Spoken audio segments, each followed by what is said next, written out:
आज हम लोग देखेंगे एम लक्ष्मीकांत को सीरीज को देख रहे हैं और इसको हम लोग आज देखेंगे कि भारत, अमेरिका, ब्रिटेन के संविधानों को अंतर को देखेंगे कि किस किस प्रकार के हमारे, और उसके बाद में एक विश्लेषण बनेगी। अगर वीडियो अच्छा लगे तो लाइक शेयर भी करेंगे। समझ पाए? तो देखिए बनाने का कॉन्सेप्ट कैसे होता है, समझ पाए ना। तो देखिए आज हम पहले ब्रिटेन के देखेंगे, फिर अमेरिका को, और फिर क्या करेंगे, भारत की तुलना करेंगे क्या कि ये तीनों में संविधान किस प्रकार के उल्लेखित मिली गई है। तो देखिए कि संविधान राजतंत्र भी हो सकता है, लोकतंत्र भी हो सकता है। यानी लोकतंत्र का मतलब कि जनता के द्वारा प्रतिनिधि आता है, उसे लोकतंत्र कहते हैं। राजतंत्र उसे कहते हैं जो राजा का बेटा ही राजा बनता है। तो हमारे भारत में तो ऐसा नहीं है। हमारे भारत में जनता द्वारा चुनी गई प्रतिनिधि को क्या बनाते हैं, लोकतंत्र में है। तो ब्रिटेन को हम देखेंगे दोस्तों कि संवैधानिक राजतंत्र है। ऐसा क्यों है, इसके पीछे क्या कारण है, तत्वों को जानना बहुत जरूरी होती है। तो वहां पर भी क्या है कि हमारे कन भी संसदीय व्यवस्था है, अमेरिका नहीं ब्रिटेन में भी संसदीय व्यवस्था है। ये कहां से, पहले ब्रिटेन को देख रहे हैं। और वहां पर भी क्या है कि संसदीय व्यवस्था यानी लोकसभा और राज्यसभा है। जैसे हमारे भारत में है वैसे ही वहां पर भी है। तो शक्ति संसदीय व्यवस्था में है, यानी पावर इसको कोची दिया गया है, संसदीय व्यवस्था यानी पावर संसद होगा। यानी वहां के पावर कोची दे दिया गया, संसद को दिया गया। यानी वहां का जो संसद बना दिया, उसके बाद न्याय समीक्षा कौन नहीं कर सकती है, सुप्रीम कोर्ट, उतना नहीं कर सकती। लेकिन हमारे भारत में तुलना देखिए तो हमारे कन भारत में न्याय समीक्षा कौन करती है, सुप्रीम कोर्ट। लेकिन वहां की पावर कहां पर है, ब्रिटेन में, कि जो वहां के संसद बोल देगी वहीं पर वह चीज को माना ही जाएगा। तो वहां पर शक्ति पावर किसको पास में, संसद के लिए है।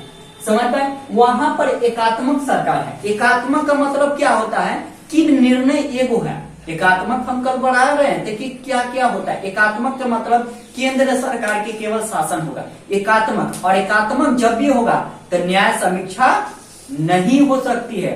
जब एकात्मक हो जाएगी तो न्याय समीक्षा से बाहर हो जाएगी, यानी सुप्रीम कोर्ट की पावर कम होगा। इसीलिए हमारे कन के कौची है, न्याय समीक्षा की पावर किसको दिया गया, सुप्रीम कोर्ट को। तो एकात्मक का मतलब समझ गए कि वहां पर क्या है, एकात्मक प्रणाली यानी एकात्मक है। वहां पर भी द्विसदनीय व्यवस्था का होड़ है। द्विसदनीय व्यवस्था मतलब क्या होगा कि वहां पर भी द्विसदनीय, और भारत में भी क्या है, द्विसदनीय की व्यवस्था की प्रावधान दी गई है। क्या मेरी बात को समझ पा रहे हैं? तो इस तरह, और यहाँ पर ये न्याय समीक्षा नहीं हो सकती। क्यों नहीं हो सकती है?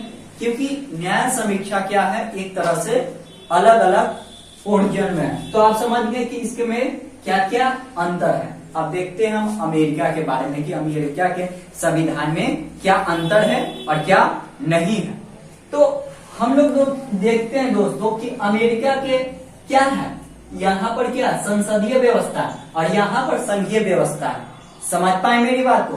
तो संघीय व्यवस्था कैसे कहते हैं, जिसमें संघीय व्यवस्था एक राज्य सूची होता है, एक समवर्ती सूची होता है। तो संघ सूची मतलब क्या हुआ, यानी केंद्र सरकार के अपना कानून बना सकती है, राज्य सूची पर अपना कोई कानून विषय पर बना सकती है। मेरी बात को समझ पा रहे हैं? यानी राज्य सूची, यानी हमारे भारत में भी देखिए और अमेरिका में, तो यहाँ पर भी व्यवस्था दोनों सेम पाया गया कि नहीं पाया गया।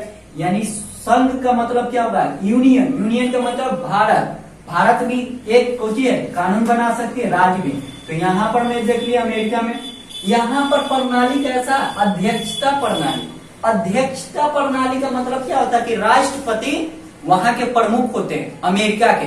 लेकिन भारत में क्या है, संसदीय व्यवस्था में क्या है कि पीएम कोची है, वहां के प्रमुख यहाँ के माने जाता है। लेकिन अमेरिका में अध्यक्षता प्रणाली किसे कहते हैं, जैसे राष्ट्रपति। अब मान के चले कि कोई कोई उसमें आदि नहीं है, तो वहां पर एक एक चीज को पावर को कहा गया केवल राष्ट्रपति।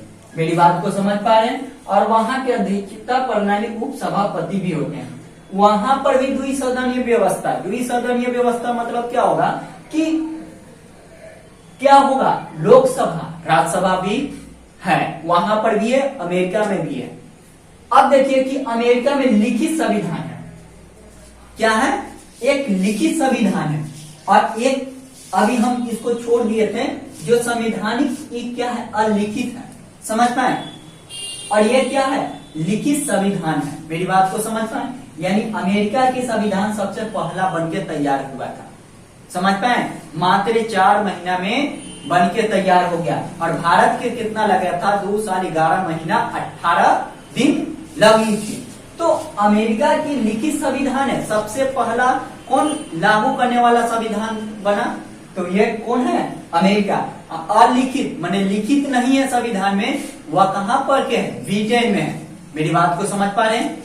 तो शक्ति नागरिक, यानी नागरिक की क्या है कि अमेरिका में नागरिक की क्या है, दोहरी नागरिकता। हमारे भारत में क्या है, एकल नागरिकता, यानी एक नागरिक लेने की प्रावधान है। लेकिन अमेरिका में जैसे हमारे पन में क्या है, बिहार का स्टेट आप घूमने जाते हैं ना, तो वहां के लिए भी आपको एक अलग कानून रहता है, मतलब अमेरिका में। लेकिन भारत में तो ऐसा कुछ भी नहीं है। ये अपना देश में कहीं भी हम लोग एक भारत के नागरिक होने का से अधिकार से हम क्या कर सकते हैं, घूम सकते हैं। तो मेरी बात को समझ रहे हैं कि अमेरिका में एक लिखित संविधान है। और शक्ति नागरिक माने शक्ति का नागरिक, यानी वहां पर समझ गए। और शक्ति का स्पष्ट है, यानी भारत में भी शक्ति का स्पष्ट है ना, विभाजन, एक केंद्रीय सूची बनाएगा, एक राज्य सूची बनाएगा, और दोनों को पावर अलग अलग है। इस बात को समझ पाए।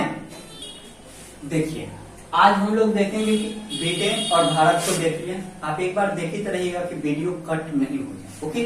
तो देखेंगे कि भारत की विशेषता, हम लोग देखें कि अमेरिका की विशेषता, इनको देखें ब्रिटेन का विशेषता। अब देखेंगे कि भारत की कॉन्स्टेंट क्या है, यानी भारत ने क्या अपनाया है। मेरी बात को समझ पा रहे हैं। तो भारत क्या है, भारत की विशेषता यानी संविधान की क्या क्या है, यानी भारत में क्या है, एक तो लंबा लिखित संविधान है। आलोचना यही आधार पर न होता है कि भारत में एक बड़ा लिखित संविधान है, लेकिन लिखित है तो किसी का कॉपी किए हैं, न किए हैं, अच्छे चीज को अपनाए हैं। अगर मुझे कोई चीज अच्छी लग रहा है तो उसको क्यों नहीं अपनाएंगे, समझ पा रहे मेरी बात। अगर किसी व्यक्ति में योग्यता ज्यादा है तो उससे मुझे सीखने में कौन सी हर्ज है, और सीखनी चाहिए लोगों की, तो समझ पाए। यानी हमारे पास में संविधान ये इस बात पर माना जाता है कि 2 साल 11 महीना 18 दिन संविधान में लगा।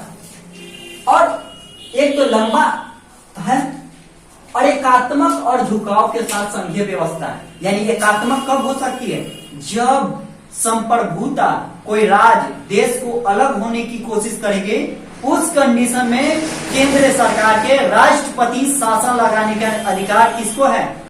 तो हम लोग देखेंगे कि लिखित संविधान क्या था, और केंद्र सरकार, देखिए एकात्मक और झुकाव संघीय व्यवस्था क्या था।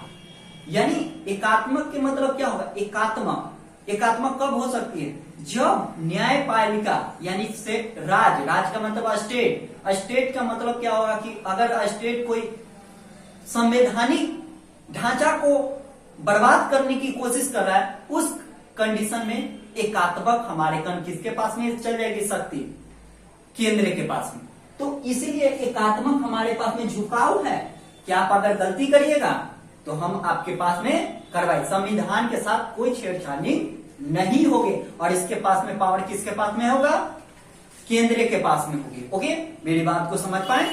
तो देखिए दोस्तों कि कठोर और लचीला मतलब क्या होता है, यहां से समझ में आया कि कठोर और लचीला, सॉरी यहाँ पर लिखा है होगा तो लचीला, समझ पाए। लचीला का मतलब क्या है कि हमारा संविधान एक तो कठोर बनाया गया, एक तो हौला भी बनाया, असाधारण से हो जाएगा। जैसे कि राज्य का सीमा परिवर्तन इसमें करना है, आर्टिकल 1 इसमें में पढ़ाएंगे तो उसमें कुछ बता देंगे। तो कठोर और लचीला भी है। और मौलिक अधिकार हमारा कितना है, 6 मौलिक अधिकार है। कितना है हमारे पास में, 6 मौलिक अधिकार है। हमारे कंट्री क्या है कि अगर किसी का मौलिक अधिकार का हनन हुआ तो आर्टिकल 32 का उपयोग करके सुप्रीम कोर्ट डायरेक्ट जा सकता है, समझ पाए। अगर किसी को जीने की अधिकार छीना तो सुप्रीम कोर्ट डायरेक्ट जाएगी। तो समझ गए कि हमारे कन को एक मौलिक अधिकार हो गया। और हमारे कल एकीकृत न्यायपालिका है, यानी न्यायपालिका अगर ऊपर वाला आदेश दिया तो नीचे वाला के भी इस चीजों को फॉलो करना पड़ेगा सुप्रीम कोर्ट को। अगर सुप्रीम कोर्ट आदेश कुछ देती है कार्रवाई के बारे में तो हाई कोर्ट को मानना बाध्यकारी है, नहीं मानेगा तो यह उल्लंघन होती है। तो इस बात पर ही देखा जा सकता है। तो सुप्रीम कोर्ट हमारे कन सर्वोच्च माना गया है। ओके, मेरी बात को समझ लें। तो यहाँ पर और सरकार संसदीय व्यवस्था, संसदीय मतलब लोकसभा के चुन के जाते हैं और चीजों को रिप्रेजेंट करते हैं। और देखिए कि संसदीय संप्रभुता न्यायिक सुप्रीम कोर्ट यानी एकता अखंडता, कोई अगर बर्बाद करने की कोशिश की तो पावर किसके पास में जाएगा? सुप्रीम कोर्ट तुरंत एक्शन लेगी। चलिए इसको कहिए तो समझ। चलिए हम लोग देखते हैं कि संविधान में भाग 3 यानी हम 3 भाग 3 को पढ़ाएंगे। पहले इसको देख लीजिए कि भाग 3 में क्या किया है कि क्वेश्चन को कि भाग 3 में यानी भाग नंबर 3 मौलिक अधिकार, अगर इन 6 आधार के साथ आपके पास में उल्लंघन की जाती है तो आप आर्टिकल 32 का उपयोग और 226 का उपयोग, यानी 32 का उपयोग कितना में होता है? सुप्रीम कोर्ट, और 226 का उपयोग करके आप डायरेक्ट कहां जाते हैं? हाई कोर्ट जा सकते हैं। अगर आपके साथ मौलिक अधिकार के आपके पास में हनन हुई तब। तो हमारे पास में मौलिक अधिकार पहले कितना था? 7। कितना था? 7। लेकिन संपत्ति का अधिकार अब नहीं है। अब हमारे पास में मौलिक अधिकार कितना है? 6। पूछेगा कि मौलिक अधिकार कितना? 6। कौन कौन सही है? कि समता का अधिकार आर्टिकल 14 से लेकर 18 तक, यानी समान, यानी समान नागरिक के लिए समान, यानी काम के बदले में वेतन अच्छे। तो समझ पाए, यानी समता का अधिकार। और इसको है स्वतंत्र आर्टिकल स्वतंत्र का अधिकार, यानी स्वतंत्र का अधिकार कितना? 19 से लेकर 22 तक आर्टिकल है। तो मेरी बात को समझ पा रहे हैं? ये आर्टिकल 19 से लेकर 22 तक स्वतंत्र है, यानी बोलने की आजादी, हमें सभा करने की आजादी, ये और ये इसमें क्या है? अलग अलग फॉर्मेलिटी है। तो इस तरह से भी हम देखेंगे। और शोषण विरोध, यानी शोषण, अगर किसी को शोषण हो रही है, मान के चले कि हाइपोथेटिकल क्वेश्चन में कि किसी व्यक्ति को, क्योंकि 14 साल से कम उम्र वाला कुछ बच्चा को काम नहीं करना, उस चीजों में फैक्ट्री में हम लोग कुछ काम लगवाते हैं, उसमें शोषण हुआ नहीं तो आर्टिकल कितना का उपयोग होगा? 23 और 24 का उल्लंघन होगा और सुप्रीम कोर्ट सीधे आप डायरेक्ट जा सकते हैं। ये आपका अधिकार है, समझ पाए? धार्मिक, यानी हम अपने धर्म को अपना सकते हैं। अगर कोई की इच्छा कर रहा है कि धर्म में हमें अच्छा नहीं लग रहा, हम अगले धर्म को अपनाना चाहते तो वो भी में अपना परिवर्तन कर सकता है। यानी आर्टिकल कितना? 25 से लेकर 28 तक।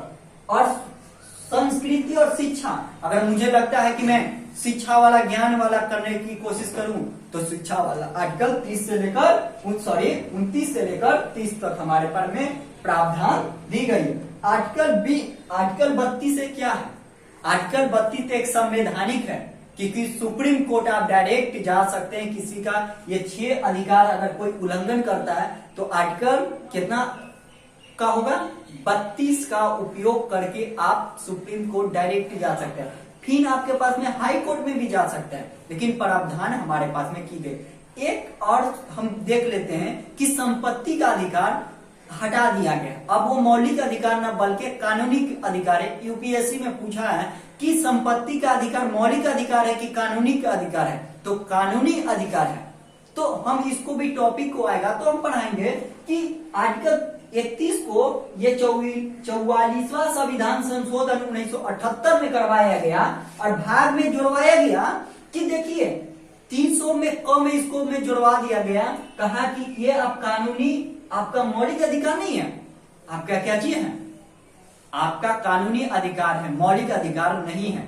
तो आप इस चीजों को समझ गए हैं। अगर वीडियो अच्छा लगे तो लाइक शेयर करें। जय हिंद दोस्तों।